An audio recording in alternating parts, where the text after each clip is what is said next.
तो आप सभी को नमस्कार। तो साथियों, आज है छुट्टी का दिन और आजकल चल रहे हैं नवरात्रे और आज हमारा है घूमने का प्लान। आज हम जा रहे हैं स्थानीय, हमारे यहाँ पर देवी है दोनेखाल मंदिर, जो कि 2 पट्टियों की, बचन शिव पट्टी जहाँ पर हम लोग रहते हैं, ये बचन शिव पट्टी है, और अभी जहाँ हम जाएंगे उसकी पल्ली तरफ है कंडार शिव पट्टी। दोनों पट्टियों की आराध्य देवी है और अमूमन वहाँ पर मंदिर बंद ही रहता है, साल में एक बार वहाँ पे भव्य मेला होता है। मेरे पीछे सुंदर नज़ारा है और यहाँ पर का नाम छोया है। ये सामने धारकूट गांव है, ऊपर ठुला केतु गांव है और इससे ऊपर बड़गांव है। सुंदर नज़ारा है। आजकल आप लोग खेतों में देख रहे हैं, काफ़ी काम चल रहा है और खेतों में आजकल धान हो रखा है, साटी जिसको हम बोलते हैं, मारछा चौलाई जिसको हम बोलते हैं, दालें, तमाम तरह की फसलें आजकल पककर तैयार हो गई हैं। खेती बाड़ी का काम जोरों पर है और मेरे साथी हैं संतोष नेगी जी और छोटे भाई देवेंद्र रावत जी, और दोनों लोग भी मेरे साथ चल रहे हैं मंदिर की तरफ। तो आइए आपको ले चलते हैं। और यहाँ से ये सड़क जाती है और ठीक ये सामने पहाड़ी है और इस पहाड़ी पे हमें सड़क से 1.5 से 2 किलोमीटर की चढ़ाई ऊपर चढ़नी है। टॉप में सुंदर सा मंदिर है दोनेखाल की देवी का, और जैसे कि मैंने कहा कि साल में एक बार वहाँ पर भव्य मेला लगता है। लास्ट ईयर की भी मेरे पास वहाँ की फ़ोटो और वीडियोज़ हैं, वो भी मैं यहाँ पे कुछ लगा रहा हूँ। आप उसमें देख सकते हैं कि कितनी भीड़ वहाँ पर रहती है। और आज का दृश्य भी आप लोग देखेंगे, बिल्कुल शांति है और प्रकृति की गोद में है, रमणीक स्थान है, सुंदर पर्यटक स्थल भी ये बन सकता है। और उसी के बगल में राजकीय इंटर कॉलेज मौज खाल भी है, तो आपको मौज खाल भी दिखाएंगे। तो आइए चलते हैं दोनेखाल की ओर।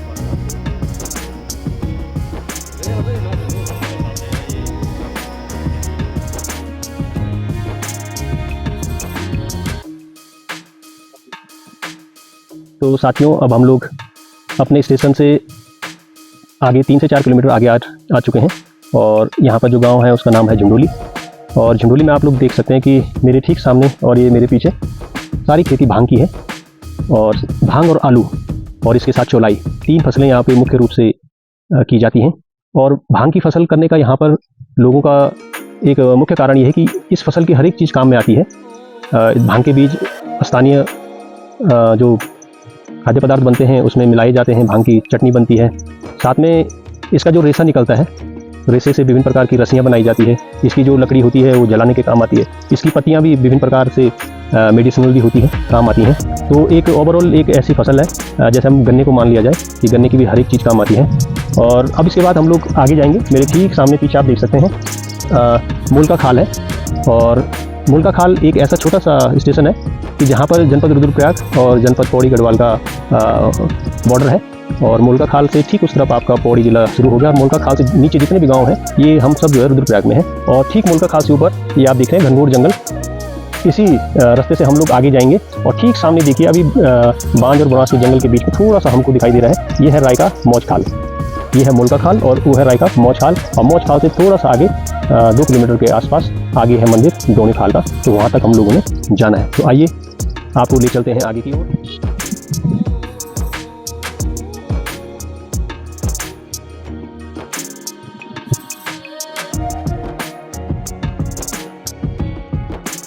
दोस्तों, अब हम लोग पहुंच गए हैं यहाँ तिराहे पे, और अभी जिस रोड से हम लोग आए हैं ये खांकरा से लगभग 24 किलोमीटर के आसपास है और इस जगह का नाम है मूलका खाल।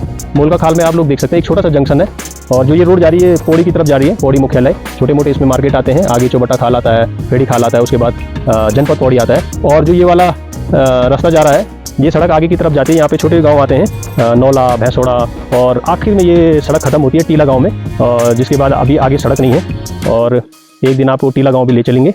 तो चलिए अब आगे की ओर बढ़ते हैं। घर गाँव की महिलाएं, घास के लिए बहुत दूर जाना पड़ता है जंगल में। हाँ, तुम्हारी वीडियो बनाना बहुत मेहनती, वंदन पाड़ा लोग, बिल्कुल। और हिंदी में 2 लाइनें बहुत सुंदर हैं।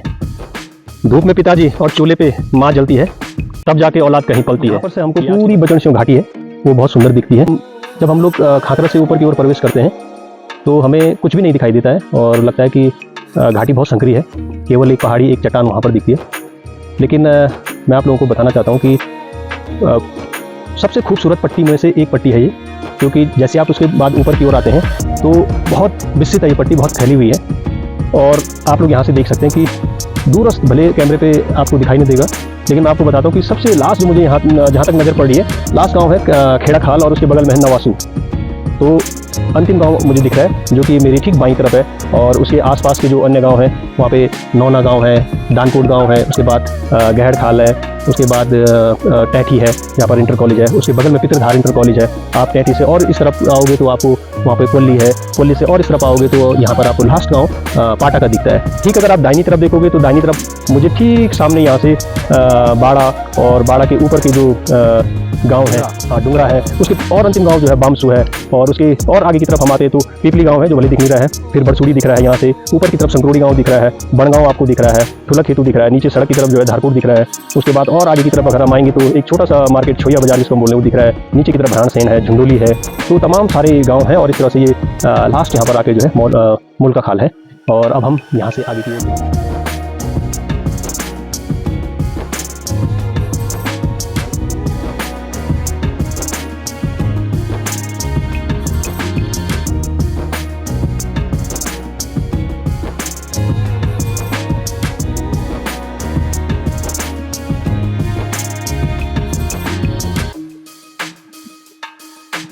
यहाँ पर है मंदिर का प्रवेश द्वार।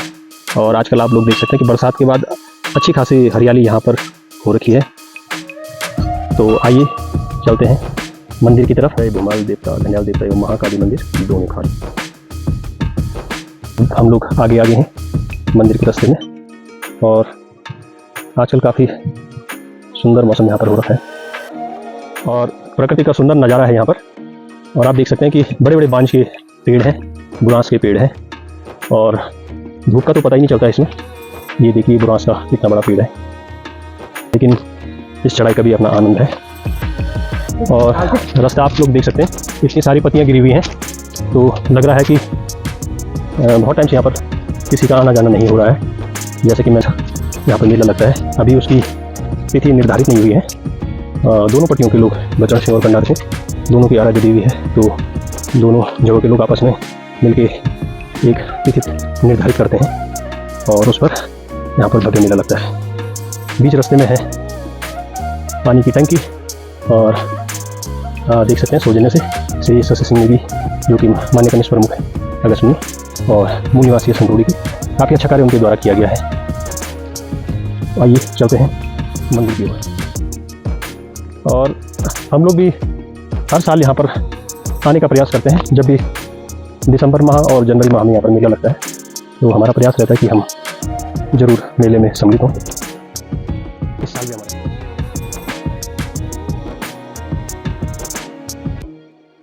और दोनों साल की देवी है। तो चलिए चलते हैं मंदिर के प्रांगण में। और काफ़ी सुंदर यहाँ पर अब मंदिर का प्रांगण बन चुका है।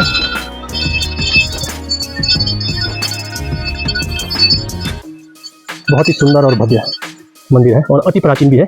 और शुरुआत के समय में 2012 में और 2013 में या 14 में जब हम लोग आते थे तो यहाँ पर इस प्रकार से प्रांगण नहीं था, और अभी बहुत ही सुंदर प्रांगण यहाँ पे बन गया है।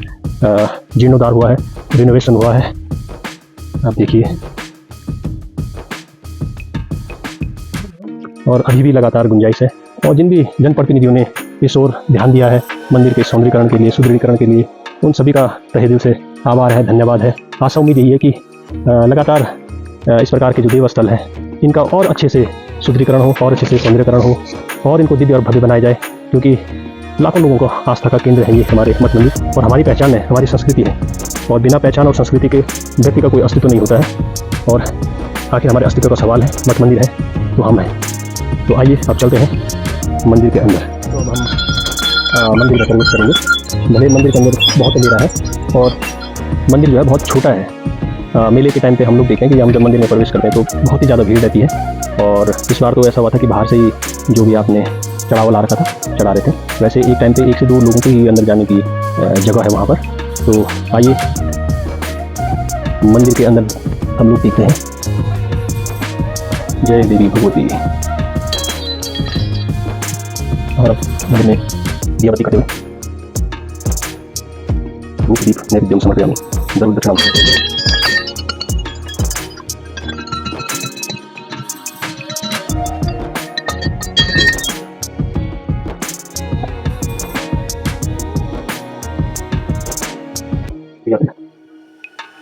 ये बादल ये सब लगाएंगे बादल।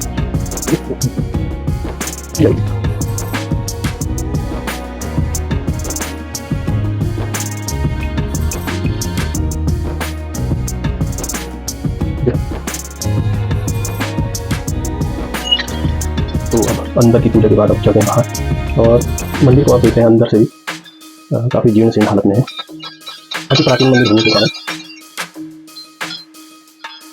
आज स्थिति काफ़ी खराब हो रही है, और नितांत आवश्यक है कि मंदिर का अच्छे से जीर्णोद्धार हो, सुदृढ़ीकरण हो, मरम्मतीकरण हो। और यहाँ पर है हवन कुंड।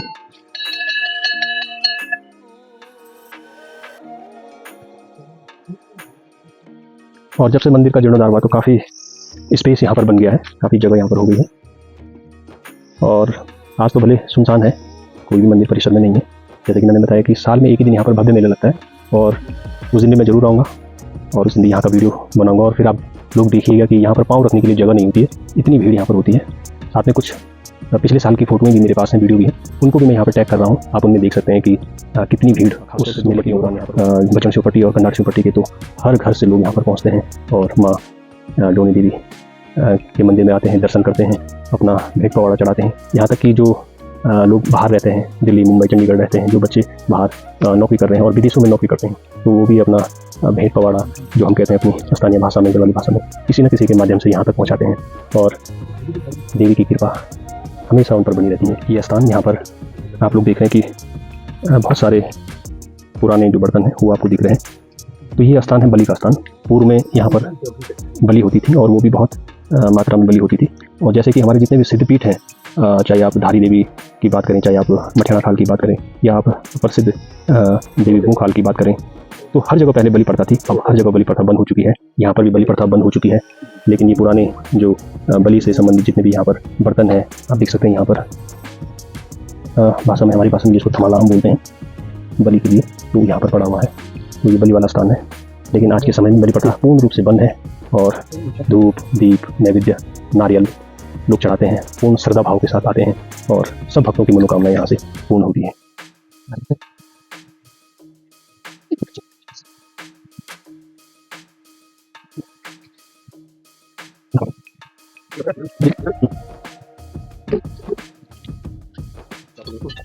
और छोटा सा मंदिर जिसको कि स्थानीय भाषा में हम लोग मंडला बोलते हैं यहाँ पर है। और यहाँ पर जो पेड़ आप दिख रहे हैं, आजकल इसके पत्ते हरे हैं, और दिसंबर के आसपास इसके पत्ते गुलाबी कलर के हो जाते हैं। और मंदिर परिसर में 16 लाइट लगी हुई है, जो कि रात में चमकती है, और यह सौजन्य से प्रधान श्रीमती रोशनी देवी, ग्राम पंचायत बड़गांव वालों की ओर से। और एक लाइट वो सामने है, वो भी देखता हूँ मैं, उस पर क्या नाम, ग्राम पंचायत धारकोट, उस पर दिख रहा है। तो जो लाइट है ठीक सामने मेरा जो कमरा है बरसुड़ी में, तो रोज़ शाम को और रात को मुझे वो सामने वाली लाइट, ये वाली लाइट रोज़ चमकती हुई दिखाई देती है जब भी रात को मौसम साफ रहता है। तो काफ़ी सुंदर ये कार्य यहाँ पर हुआ है कि लाइटें यहाँ पे लगी हैं, और दूर क्षेत्र से भी यहाँ पर दिखता है रात को भी कि कोई स्थल वहाँ पर है, कोई दिव्य स्थल वहाँ पर है, देवी का मंदिर है। तो ये भी अच्छी बात है। एक और लाइट यहाँ पर लगी हुई है, 16 लाइट, इस तरह से 3 लाइटें यहाँ पर लगी हुई हैं। मंदिर में दर्शन के बाद हम लोगों ने डिसाइड किया कि अब हम लोग पूरे मंदिर प्रांगण में स्वच्छता का अभियान चलाएंगे, और जितना भी हमसे होगा यथाशक्ति जितने भी प्लास्टिक के रेपर और डिस्पोजल गिलासेस और अन्य जो वस्तुएं हैं, उनको हम उठाकर एक जगह पे इसको जलाएंगे, नष्ट करेंगे। तो चलिए, जितना हमसे हो सकता है उतना। और साथ में मैं आने वाले सभी श्रद्धालुओं से भी निवेदन रखूंगा कि आप लोग भी जब भी मंदिर परिसर में आएँ, साफ सफाई स्वच्छता का ध्यान रखें, क्योंकि ये हमारी नैतिक जिम्मेदारी भी है। और ये साफ सफाई कोई अन्य नहीं करेगा, ये साफ सफाई हमको स्वयं ही करनी पड़ेगी, क्योंकि ये मठ मंदिर हमारे हैं, तो इनकी साफ सफाई स्वच्छता करना भी हमारा ही दायित्व है। कोई भी बाहर का व्यक्ति आकर यहाँ पर साफ सफाई नहीं करेगा, बल्कि हमको स्वयं आना है और स्वयं जागरूक होना है। और साथ में मेरा स्थानीय जनप्रतिनिधियों से भी निवेदन रहेगा कि यहाँ पर कूड़ा निस्तारण के लिए भी कुछ न कुछ व्यवस्था होनी चाहिए। 1-2 बड़े कूड़ेदान यहाँ पर लगने चाहिए, जिनसे कि पूरे मंदिर परिसर में स्वच्छता बनी रही, क्योंकि ऑलरेडी इतना भव्य और सुंदर ये मंदिर है, हाइट में है, चारों तरफ आप देख रहे हैं कि सुंदर बांज घास और अन्य वनस्पतियाँ हैं। तो इसके साथ ही साथ यदि हम इस प्रकार की स्वच्छता रखें, प्लास्टिक्स, उन्मूलन से लेकर अन्य जितने भी अवशिष्ट हैं, इनको एक जगह पर एकत्रित करते रहें, तो ये हमारे पर्यावरण के लिए भी बहुत सुंदर रहेगा, और मंदिर परिसर के लिए भी बहुत सुंदर रहेगा। एक बाल्टी भर गई है कूड़े की, और इसको मैं एक जगह पर खाली करूँगा, और लास्ट में हम इसको जलाएंगे।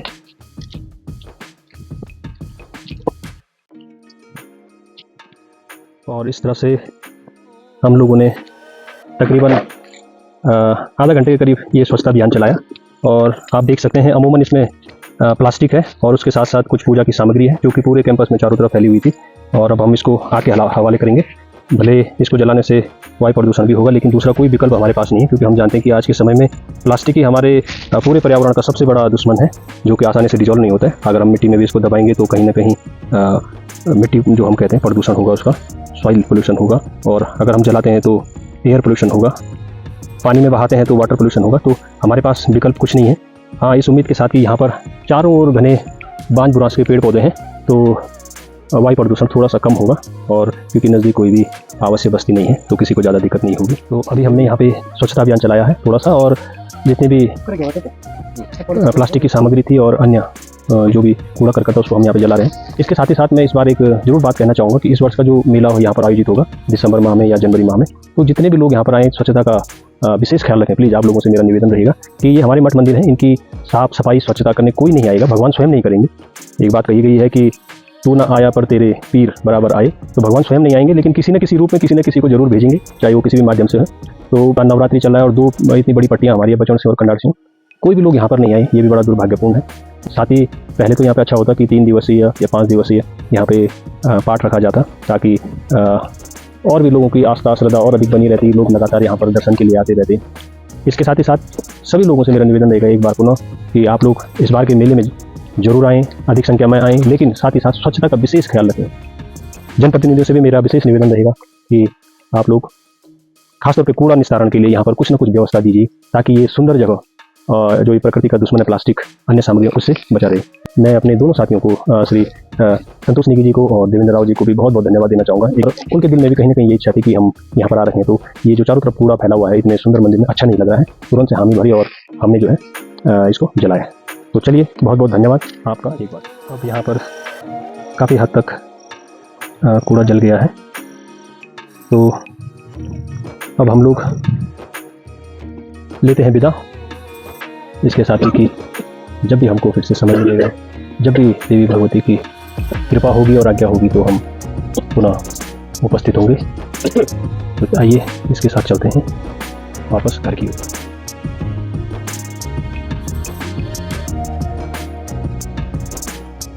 मंदिर से दर्शन करके नीचे आ चुके हैं, ये हम वापस चलेंगे हम घर की ओर। और सामने आप देख रहे हैं का हाल, और इस सामने से इसी से होते हुए हम नीचे की ओर जाएंगे और रास्ते में ये जगह पड़ती है, बहुत ही सुंदर रमणीक जगह है। और सड़क से आप लोग देखिए, बिल्कुल सड़क पे सटी हुई है, बेहद नज़दीक है सड़क से। और बरसात के बाद आजकल आप लोग देख सकते हैं कि बहुत ही सुंदर बुग्याल इसमें हो रखे हैं चारों तरफ जो है। और इस जगह पे हम लोग कई बार आ रखे हैं, कई बार हम लोग आते हैं। अभी लास्ट हम इस जगह पे जून के महीने में आए थे, और जून का आज एक बार फिर से हम लोग आए। भले हम यहाँ पे ज़्यादा आज रुकेंगे नहीं, एक बार फिर से कभी आएंगे तो उस दिन आपको यहाँ पे जो है काफ़ी वार्ता होगी और वीडियो बनाएंगे आज, क्योंकि अभी मेरे फ़ोन में देखा तो मात्र 15% की बैटरी बची हुई है और फ़ोन की मेमोरी भी फुल बता रहा है। तो ये ऐसी जगह हम लोग आए थे, गाँव बड़सों आपको दिख रहे हैं। और अगर आप यहाँ पर टॉप में आओगे तो यहाँ पर ठीक सामने देखिए राजकीय इंटर कॉलेज मॉल। अब साथियों, लास्ट में ये कहना चाहूँगा कि जीना तो हर हाल में है, तो क्यों ना हंसी खुशी से जिया जाए। आप लोग जो है हंसते रहिए, मुस्कुराते रहिए, और वीडियो को लाइक कीजिए, अच्छी है तो उसको फॉरवर्ड कीजिए। स्थानीय जितनी भी यहाँ पर जगह हैं, मंदिर हैं, मैं कोशिश करूँगा कि सब जगह मैं जाऊँ, उनको आप तक पहुँचाऊँ। तो इसी बात के साथ और साथ में एक और चीज़ कहना चाह रहा था कि मैं आगे भी चाह रहा था कि मौज खाल में जाऊं, परंतु आज वहां पर विद्यालय है और फ़ोन पे जैसे मैंने बताया बैटरी भी नहीं बची। और इसके साथ ही मौलका खाल में बता रहा था कि किस प्रकार से जनपद रुद्रप्रयाग और जनपद पौड़ी की सीमाएं वहां पर है, वो भी मैं दिखाना चाह रहा था, लेकिन शायद संभव ना हो, तो इसके लिए भी माफ़ी चाहता हूँ। अगले वीडियो में ज़रूर आपको ये चीज़ें मैं दिखाऊँगा। तो इसी वादे के साथ तो चलते हैं फिर अपने रूम की ओर, बरसूड़ी की ओर। तो आप सभी को एक बार फिर से टाटा, अलविदा, बाय बाय।